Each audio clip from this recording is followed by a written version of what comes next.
महाराष्ट्राचा आराध्य दैवत छत्रपती शिवाजी महाराज, भारतरत्न डॉक्टर बाबासाहेब आंबेडकर आणि ज्यांनी तुमच्या आमच्या धमन्यांमध्ये मराठीचा श्वास दिला, ध्यास दिला, हिंदुत्व रोमारोमात भिनवलं, ते वंदनीय हिंदू हृदय सम्राट शिवसेना प्रमुख श्रीमान बाळासाहेब ठाकरे आणि तुम्हा आम्हा सर्वांच्या लाडक्या मा सोमिनाताई ठाकरे यांना भावांजली वाहतो।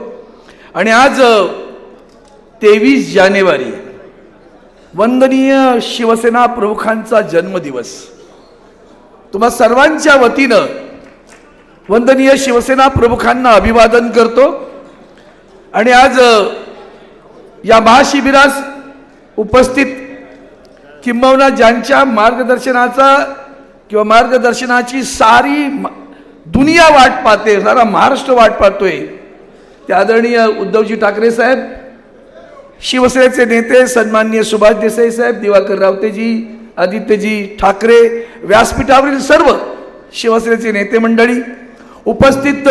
मी आता बांधवांनो भगिनींनो नाही म्हणणार, तर भगिनींनोच बोलावं लागेल, उपस्थित हनुमानांनो।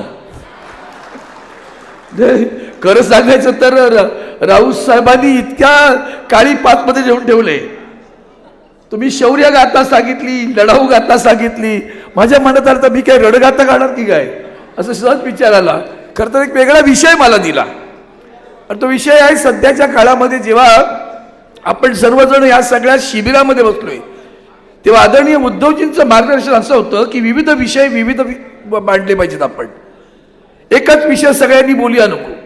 पण राऊत साहेब तुम्ही धमाल केली, अशी काही धमाल केलीत की नाही की तुमच्या मनातला हा हनुमान, तो त्यातला मीही एक हनुमानच आहे बरं का। आपण सगळेजण मिळून इथं भगवा झेंडा फडकवल्याशिवाय स्वस्त बसणार नाही एवढं मात्र निश्चित।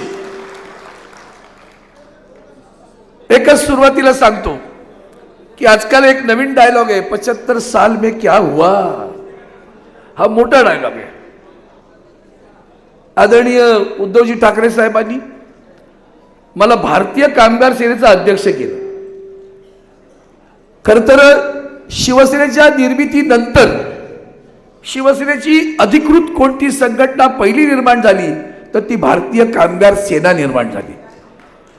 आणि त्या भारतीय कामगार सेनेनं उभ्या महाराष्ट्रात सर्वसामान्य कामगाराला न्याय दिला।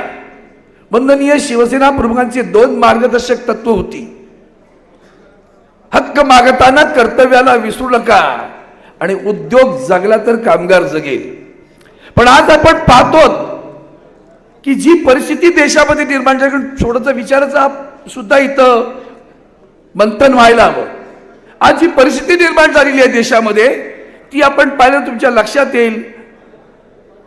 2014 साली विद्यमान देशाच्या पंतप्रधानांनी दर वर्षाला 2 कोटी नोकऱ्या देऊ म्हणून सांगितलं। 10 वर्ष झाली बरं का, 10 वर्षात 20 कोटी नोकऱ्या मिळायला हव्या होत्या। कुठे आहेत आपण? 20 कोटी नोकऱ्या मिळाल्या की आपल्याला? आणि म्हणून एक चिंतेचा विषय साहेब, 2030 साली साधारण अशी एक अपेक्षा केली आहे की देशाची लोकसंख्या 150 कोटीच्या घरात जाईल। देशाची लोकसंख्या 150 कोटीच्या घरात जाईल आणि अशा वेळेला बेरोजगारांची संख्या इतकी प्रचंड होईल। Centre for monitoring Indian economy या संस्थेने एक अहवाल दिला।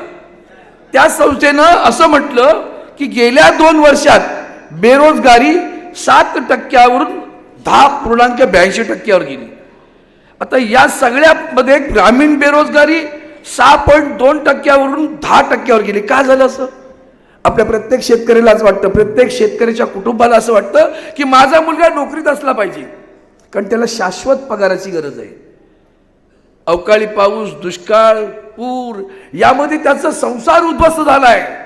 म्हणून ग्रामीण भागात सुद्धा सगळेजण शहराकडे धावत आहेत, नोकऱ्या मिळाल्या पाहिजेत। पण नोकऱ्या कुठे आहेत आपल्याकडे? आणि म्हणून मला एक लक्षात आणलं पाहिजे की आज सुद्धा नाईलाज म्हणून काही लोक रस्त्यावर बसत आहेत। साहेब मी एक अतिशय कडवट उदाहरण सांगतो। जेट एअरवेज बंद पडली आणि त्याचं एक कुटुंब, नवरा बायको दोघंही जेट एअरवेजमध्ये होती, आणि दोघांना सुद्धा नोकऱ्या केल्यावर आपल्या अंधेरीतलं उदाहरण आहे, दोघंही शेवटी रस्त्यावर वडापाव विकायला बसले। जेट एअरवेज मधला ज्या लाखोंनी पगार घेणारा कामगार। म्हणून गंभीर आहे. आपल्या शिबिरात याचं सुद्धा चिंतन व्हायला पाहिजे. आणि मला खास करून जिल्हा प्रमुखांकडनं ही फार मोठी अपेक्षा आहे. संपूर्ण मानवी आमच्या आदित्यजी तर सारखेच सांगत असतात किती उद्योग पळाले, पण जे आहेत ते उद्योगांची अवस्था काय आहे, तेही बंद पडले. खरं तर 60% पगारदार नोकरांना कोणताही लेखी करार नाही. मी आता भारतीय कामगार सेनेचा अध्यक्ष झाल्यानंतर काही आमच्या युनियनचे प्रतिनिधी येतात, साहेब करारावर सही करा. मग मागणी करतात, साहेब काही मुलांना सांगा ना, त्यांना नियमित करा, रेग्युलर करा. म्हटलं का नाही करत?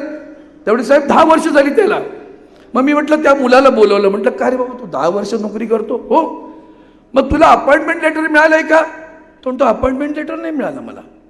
10 वर्ष कोणतंही अपॉइंटमेंट लेटर न मिळता एक मुलगा नोकरी करतोय, त्याला रेग्युलर होण्याचं दूरच राहिलं.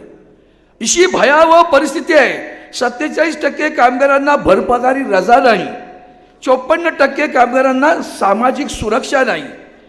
अशा परिस्थितीत आपली माणसं आज या सगळ्या उद्योगांमध्ये आम्ही भारतीय कामगार सेना म्हणून एवढा प्रयत्न करतो की आपण याच्यातनं प्रयत्न केला पाहिजे, जगवले पाहिजेत, उद्योग जगवले पाहिजेत. करार करताना सुद्धा साधा अर्थ एकच आहे, कामगारांना आर्थिक सुरक्षा नाही, सामाजिक सुरक्षा नाही आणि कायदेशीर संरक्षण सुद्धा राहिले नाही. केंद्र सरकारचे सार्वजनिक उपक्रम घ्या, हे सगळं त्याच्यामध्ये बरं का. सेंटर ऑफ त्यांनी जे अहवाल दिला आहे, 7 कंपन्यांमध्ये 20,000 नोकऱ्या गेल्या.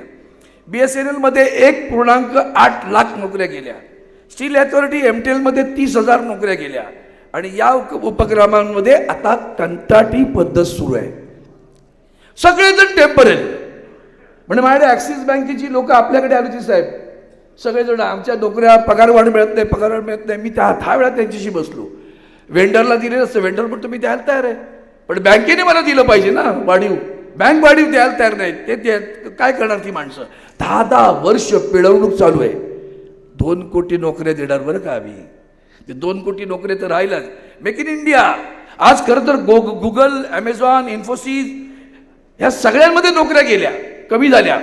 आणि त्याच्यातून आता आदित्यजी आर्टिफिशियल इंटेलिजन्स याचा आपल्या तरुण पिढीने खूप विचार केला पाहिजे. आता हा आर्टिफिशियल इंटेलिजन्स याच्यामध्ये सुद्धा आपल्याकडे नोकर भरतीचा काय परिणाम होईल याचा विचार आपल्याला करायला पाहिजे. स्टार्टअप होते ना, स्विगी, बायजू, अनअकॅडमी, शेअरचॅट, सगळ्यांच्यामध्ये 15,000 नोकऱ्या गेलेल्या आहेत. आणि म्हणून आत्ता विषय त्यातून आत्ता आरक्षणाची लढाई सुरू आहे. आरक्षण कुठं मिळेल? सरकारमध्ये. मग आरक्षण मिळेल, सगळं खाजगीकरण, अतिरेकी खाजगीकरण सुरू आहे. आणि त्यामध्ये महाराष्ट्रात मराठ्यांचा आरक्षणाची लढाई सुरू आहे, धनगर आहे, OBC आहे, तिकडे जाटांचं हरियाणामध्ये अजून आहे आंदोलन सुरू आहे, गुजरातमध्ये पाटीदारांचं आंदोलन सुरू आहे. ह्या सगळ्या आंदोलनाच्या पार्श्वभूमीवर आरक्षण मिळायला सार्वजनिक उपक्रम उद्ध्वस्त करून टाकले. 75 साल में क्या हुआ? उन्होंने जो बनाया था मैंने बेच दिया.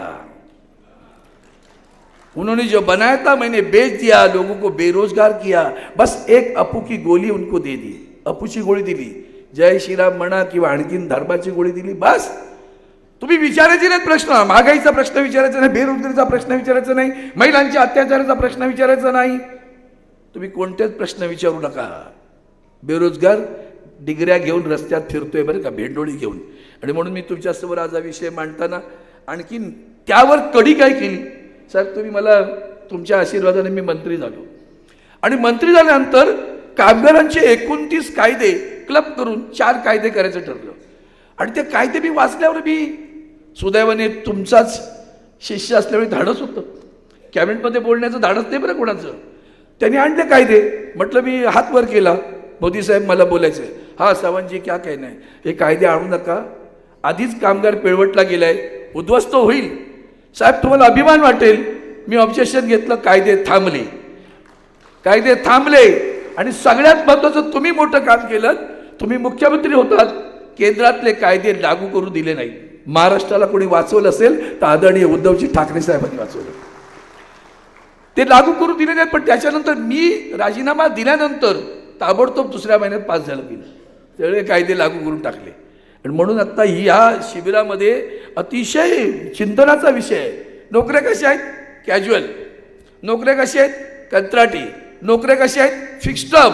आता फिक्स टर्मचा जो काही प्रकार आहे ना, तो भयानक आहे. म्हणजे माझगाव डॉक सारखी कंपनी 2-2 वर्षाचे करार करते आणि 2 वर्षाचा करार झाल्यानंतर तो करार रिन्यू करायला लागतो, तेव्हा पुन्हा इंटरव्ह्यू घेते आणि तो करेनच याची खात्री नाही, त्याच पगारावर नोकरी मिळेल याची खात्री नाही. हा फिक्स टर्म 7-7, 8-8 वर्ष वेळा फिक्स टर्म म्हणजे 7-14 वर्ष. माझगाव डॉक सारख्या सरकारी उपक्रमामध्ये लोक परमनंट आजही झालेली नाहीत. आणि म्हणून हा गंभीर विषय या अधिवेशनामध्ये मला मांडायला मिळाला. साहेब, याच्यापेक्षा आणखीन एक भयानक सांगतो. कायदा काय केला? पूर्वी कायदा होता 100 जर कामगार असतील आणि 100 कामगारांचा कारखाना एखादा बंद करायचा असेल तर सरकारची अनुमती घ्यायला पाहिजे. आता कायदा असा केला 300 कामगारांची संख्या असेल, 300 कोण परमनंट बरं का, त्याच्यात कंत्राटी धरले जात नाहीत. 300 कामगार असतील आणि तो कारखाना बंद करायचा असेल तर केंद्र सरकारनं कुठल्याही अनुमतीशिवाय ते कारखाने बंद करण्याचा अधिकार दिला त्यांना. माझे मिर्लेकर ते बसले, मिर्लेकरांनी एकदा मला पुण्यातलं उदाहरण दिलं होतं. 100 पेक्षा कमी कर्मचारी होईनात जुन्या, त्यांनी काय केलं, VRS वर ऑफर केली आणि VRS ऑफर करून नंतर कुठेतरी एक मिळतं 2-4 गिरायकं आणि मिळाल्याबरोबर आकडा 97 वर आला. 97 वर आकडा आल्यावर शनिवारी लोक कामावर गेली होती. सोमवारी येऊन बघतात रविवार सुट्टी होती. सोमवारी येऊन बघतात कारखाना बंद झाला आहे. उद्ध्वस्त झाली लोक हजारोनी. नोकियासारखी कंपनी बंदी, 40-40 वर्ष वय झालं बरं का, आता नोकरी मिळणार नाही अशी अवस्था देशामध्ये आहे. सगळ्यात महत्त्वाचं साहेब, एक कायदा पास झाला होता आदित्यजी. आधी तुमच्यासाठी सांगतो, एक कायदा पास करतो जेटली असताना. NCLT आली त्या कायद्यामध्ये आणि त्या NCLTने काय करावं, जेट एअरवेजचं एक उदाहरण देतो तुम्हाला मी. NCLT मध्ये जेट एअरवेज बुडली, मग गेले NCLT कडे. नॅशनल टोल आमचा ट्रायब्युनल आहे, company law tribunal, national company law tribunal. Tribunal म्हटलं का सध्या भीतीच वाटते, आपला पण तो ट्रायब्युनलच होता ना राज्यात. तर त्या ट्रायब्युनलकडे गेल्यानंतर साहेब 60-70 लाख रुपयाची देणी निघाली. काय सांगावं, NCLTने 23,500 रुपये घ्या. गप्पा, 70 लाख येणं आहे, ग्रॅज्युएट आहे, प्रायव्हेट फंड आहे. मला अभिमान वाटतो साहेब, तुमच्या मार्गदर्शनात, तुमच्या आशीर्वादानं भारतीय कामगार सेना लढली, सुप्रीम कोर्टापर्यंत लढली. NCA त्याचं अपिलेट आहे, त्या अपिलेटमध्ये लढली आणि आज त्या कामगारांना ग्रॅज्युएटेड प्रायव्हेट फंड देण्याचं काम भारतीय कामगार सेनेनं केलं. सोपी गोष्ट नाही बरं का. हे कायदे कसे उद्ध्वस्त करतायत बघा. सगळ्यात माझा विनोदाचा भाग दुसरा सांगतो. विनोद नाही, गंभीर आहे. आपल्याकडे आपले अनिल अंबानी, आमच्या थोरल्या बंधूंचे छोटे बंधू, त्यांची एक कंपनी अवसायानात गेली. अवसायात गेली, तिच्यावर बँकेचं कर्ज किती, तिच्यावर बँकेचं कर्ज 47,500 कोटी. किती कर्ज? 47,500 कोटी. आणि ते कर्ज जेव्हा NCLT कडे गेल्यानंतर NCLTने काय म्हटलं, एक काम करा, तुम्ही 4,500 कोटी रुपये मध्ये या तंटा मिटवा. 47,500 कोटी रुपये कर्ज आणि 4,500 कोटी मध्ये तंटा मिटवा. आमच्या बँका सुद्धा NCLT कडे ऍक्सेप्ट करतात. ठीक आहे, आम्हाला हरकत नाही. 4,500 कोटी रुपये, शेतकऱ्याचं जरासं कर्ज राहिलं तर त्याच्या घरी जाता, त्याची भांडी कुठे रस्त्यात फेकता, नोटीस त्याच्या घरावर लावता. अंबानीचं 27,500 कोटी रुपयाचं कर्ज NCLT 4,500 कोटी रुपयामध्ये करते. हे कशाचं होतं काय? आणि म्हणून तुम्ही गंभीरपणे हा विषय घेतला, तो यासाठीच घेतला. आणि शेवटचं एकच सांगतो, आज रेल्वेमध्ये 3.15 लाख नोकऱ्या अजूनही उपलब्ध आहेत. नेव्ही, आर्मी, एअरफोर्समध्ये 1.35 लाख नोकऱ्या आहेत. केंद्र सरकारच्या सार्वजनिक 248 उपक्रमामध्ये 8 लाख नोकऱ्या आहेत. 25 वर्षावरील 42% युवा बेरोजगार आहे. हे मुद्दा माझा आकडेवारी सांगितली, कारण अधिवेशन आहे, काय जाहीर भाषणात बोलता येत नाही अशी आकडेवारी, किंवा सभागृहात बोलता येतं. आणि म्हणून शेवटी एकच सांगतो, आपण सर्व शिवसैनिक आहात, हनुमान आहेत. आपलं शिवसेनेचं गाणं फार सुंदर आहे, दगदगता अग्नी चहूकडे आणि मार्ग निखाऱ्याचा. मला उद्धवजींच्या धाडसाचं खूप कौतुक वाटतं. कोविडमध्ये या माणसाने जे काम केलं त्याला वर्ल्ड हेल्थ ऑर्गनायझेशन डोक्यावर घेतलं, सगळ्यांनी कौतुक केलं. आणि हा म्हणता उद्धवजी आमच्या महाराष्ट्राचे कुटुंब प्रमुख झाले, याच्यापेक्षा कोणती मोठी गोष्ट आपल्याला आहे सांगा. आणि म्हणून सांगतो, दगदगता अग्नी चहूकडे आणि मार्ग निखाऱ्याचा, जमला नाही कुणाला तर दोष नको त्याचा, हिशेब आम्ही ठेवत नाही अशा भेकडांचा, वाघ एकला राजा बाकी खेळ माकडांचा, खेळ माकडांचा. म्हणून तुम्हा सर्व वाघांना आव्हान करतोय, हा जो विषय मी तुमच्यासमोर मांडलाय तो समजून घ्या. जिल्हा प्रमुखांनी पुढे या, भारतीय कामगार सेनेच्याकडे कामासाठी त्या संदर्भात आपला संपर्क साधा. शेवटी एकच सांगतो, आदरणीय उद्धवजी, तुमच्या संदर्भात जो घडलं त्याचं एक वाक्य फक्त सांगतो. चांगल्या माणसाची किंमत कमी करता येत नाही बरं का. अच्छे आदमी भले आदमी की कीमत नहीं कमी करते हैं. सोने के कितने भी टुकड़े हो जाए लेकिन सोने की कीमत कम नहीं होती है.